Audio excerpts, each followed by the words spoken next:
What's up, YouTube? It's the Big Kahuna back again with another video.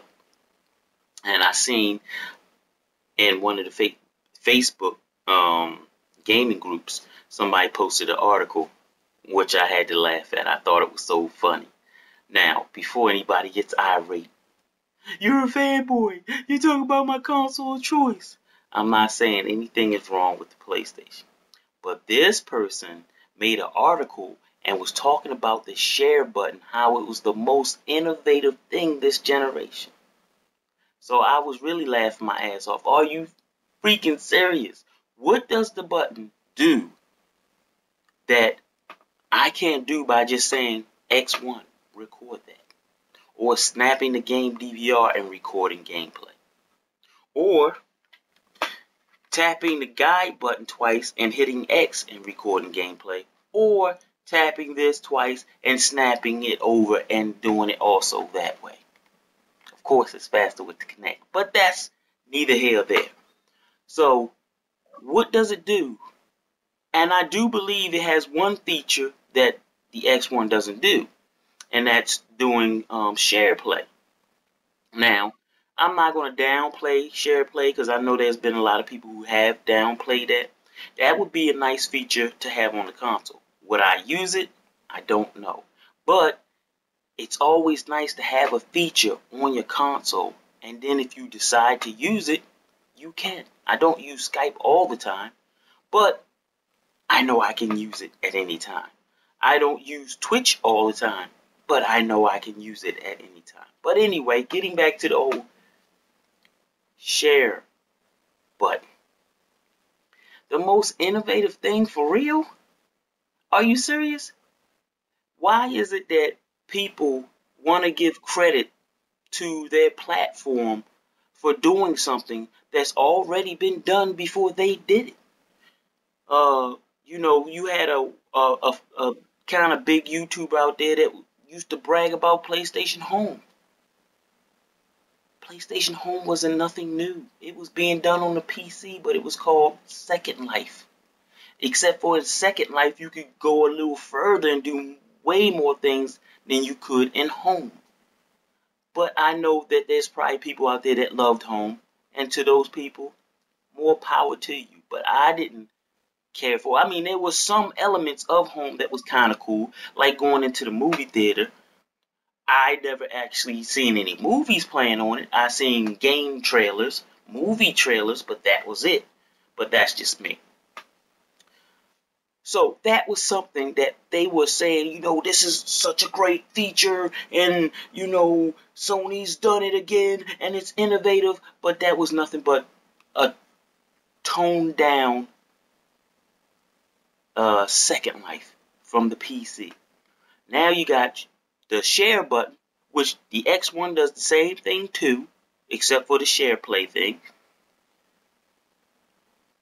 And neither one of these consoles had it first. Last generation, the 360 and the PS3 was out.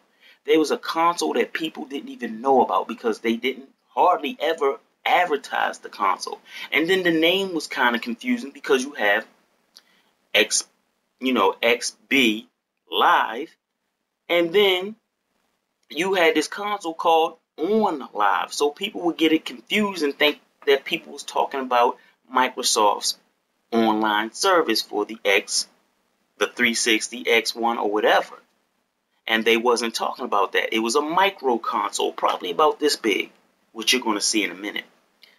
And it had a controller that looked just like the X1's controller, 360's controller, whatever, except for the joysticks were more like the PS, the PlayStation 3's. And it had on it what they call a bragging clips button, which is the same thing as the share button. The exact same thing. But this thing came out like 5 years ago. And then they claim either Chapter 11 or just straight out bankruptcy. And guess who wound up buying them? Sony. But Sony didn't buy them before they had the share button. They bought them after. First they bought Gaikai, then they bought On Live. So let's take a look so you can see what OnLive is.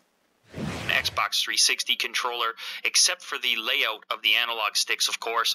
Next, you've got the micro console. Damn, that thing is tiny, unlike the other consoles on the market. But after all, this is cloud-based gaming, so you don't need a ton of hardware on your end. A lot of the processing is happening elsewhere. We've also got a little bit of paperwork from OnLive, including this quick little startup pamphlet that tells you how to get everything up and running. You're going to need to hook up your HDMI cable. Here's a better look at the controller. This is obviously what it's all about. You're going to be handling this baby more than anything else, and I'm actually impressed at first glance. This thing feels real comfortable, like I said earlier, kind of like an Xbox 360 controller. You've got your micro USB along the top, and this is how your battery pack is inserted. As I mentioned earlier, you can use the rechargeable battery pack, or you can go with the AA version. Completely up to you, whichever is more convenient. I love having that option right there. I'm going to leave the rechargeable one in there for now. And as I mentioned earlier, very similar to the Xbox 360 controller, except for the fact that the analog thumbstick layout is obviously different, more PlayStation style. So it's somewhere in between a PlayStation controller and an Xbox 360 controller. But from a size and weight perspective, it's a lot closer to the Xbox 360 controller, a little bit more contoured. The way the battery fits in is almost identical. They definitely took some of their design cues from the 360 controller. If you're comfortable with it, you'll probably be comfortable with this. Now, the difference is on the bottom here, you've got some controls that you would never see on an Xbox 360 controller, including play, pause, fast forward, rewind, and even a record button. I believe that's because you can record your gameplay. I'll find out more about that later. But I'm very interested to see the features and functions of this device. After all, I have no experience with it at the moment, but I do have extensive experience with the traditional consoles, so I'm obviously going to compare the two and probably give 4 friends. I now have 206, and I had 3 Brad clips, and now I have 12. Never been done so I'll before. go over what all this is in one moment. So you can see my friends here, and I have quite a bit. You can see it actually does a nice little 3D panning effect there.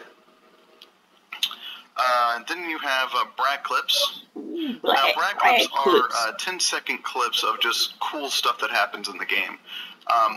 Whenever it happens, you can push the Brad clip button on the micro console controller, or you can hit Alt-B on your keyboard if you're on the PC or Mac.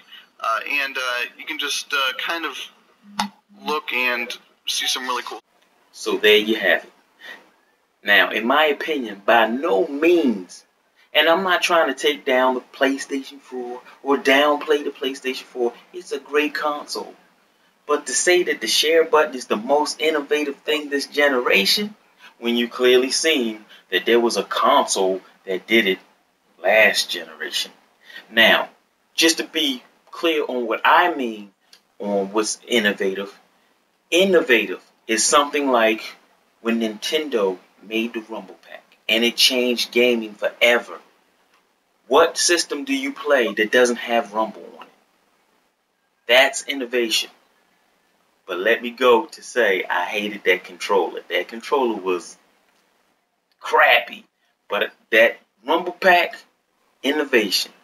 But anyway, if you a Sony dude and you still think that that's the most innovative thing ever, then that's fine. That's your opinion, and you're entitled to that. But as I always say, fanboys don't love their favorite system. They just hate yours. Peace.